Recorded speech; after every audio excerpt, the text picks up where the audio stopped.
The non-dual lectionary for the sixth Sunday after Pentecost, year A. We're continuing on with Matthew, so let's get right to it. This week it is Matthew chapter 11, verses 16 through 19, and then 25 through 30. But to what will I compare this generation? It is like children sitting in the marketplaces and calling to one another. We played the flute for you, and you did not dance. We wailed, and you did not mourn. For John came neither eating nor drinking, and they say, He is a demon. The Son of Man came eating and drinking, and they say, Look, a glutton and a drunkard, a friend of tax collectors and sinners.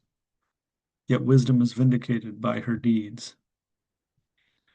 At that time Jesus said, I thank you, Father, Lord of heaven and earth, because you have hidden these things from the wise and the intelligent and have revealed them to infants. Yes, Father, for such was your gracious will. All things have been handed over to me by my Father. And no one knows the Son except the Father, and no one knows the Father except the Son, and anyone to whom the Son chooses to reveal him. Come to me, all you who are weary and are carrying heavy burdens, and I will give you rest. Take my yoke upon you and learn from me, for I am gentle and humble in heart, and you will find rest for your souls. For my yoke is easy and my burden is light. So a few things here, some again, some things, some just little nuggets. First, that 27th verse, it's handed to me by my Father. No one's a son except the Father. I mean, that's the kind of thing we've been talking about in the last several weeks. Just that like to me language of in the Hebrew tradition at the time, trying to express this sense of unity. Um, that feels like religious or spiritual to Jesus as well. But, some other things jump out here to me.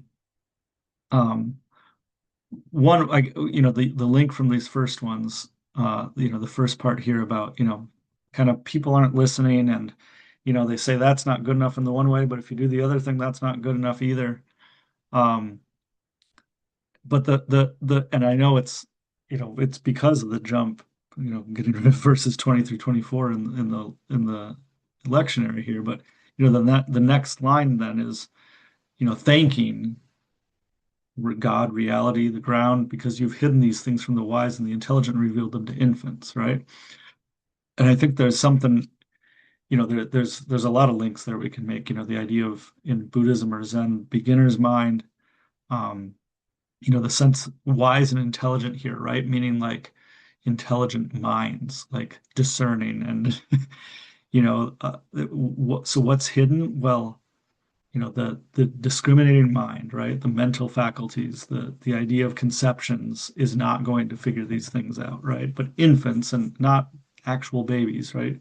But in the sense of beginner's mind, it was the sense of something both before but also beyond in a way. Mental faculties is the way that, the sense comes through. And so, again, this first part, you can kind of see as like the discriminating mind can't figure this out, right? You're a demon if you do this, you're a glutton and drunkard over here. But the idea of, infants can, again, that idea of beginner's mind, I think is something that jumps out here to me. And then we've got this last part, a really commonly quoted phrase, but you who are weary and are carrying heavy burdens, I will give you rest. My yoke is easy, my burden is light, and take my yoke upon you, right?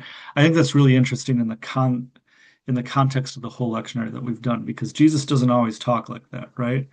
There's the I come, bringing a sword. There's the, you have to take up your cross. There's the, brother will be pitted against brother and leave your family. All that sounds very difficult, right? And I think again, like from we're calling it a non-dual recognition. I'm not even sure you need a full non-dual recognition to figure this one out, and not figure it out, right? To get a sense of it in yourself, right?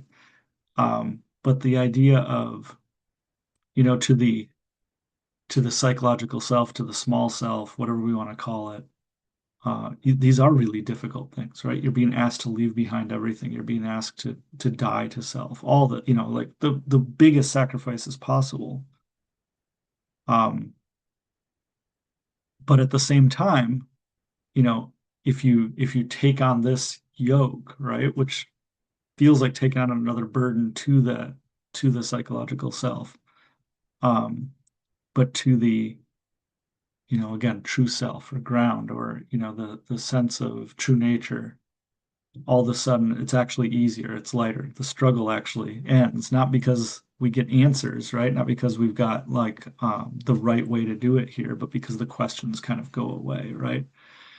Um, so the promise here isn't, if you have a heavy burden, come take it to Jesus and Jesus will make it go away, right?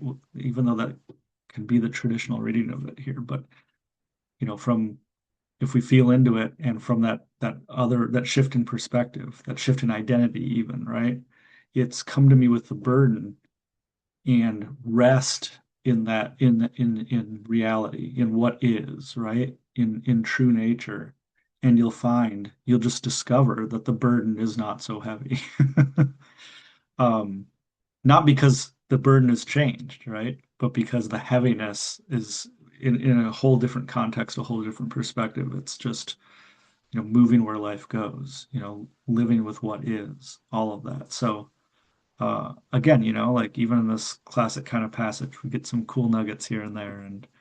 Um, and, at the end there, again, I think it's like actually deep teaching, right? Like that, who Jesus isn't talking to this psychological self at that point, right? He's going beyond mind there and saying like, hey, if you could, he uses the word soul in there, right? But if you can hear this, right, and the you that can hear it, um, is different, right, from the you that like wants its burdens to go away, right? But if you can hear this, the message is, yeah, actually, the burden's light. Why? Because you're just living as reality, right? Living with what is. And so, what struggle is there then?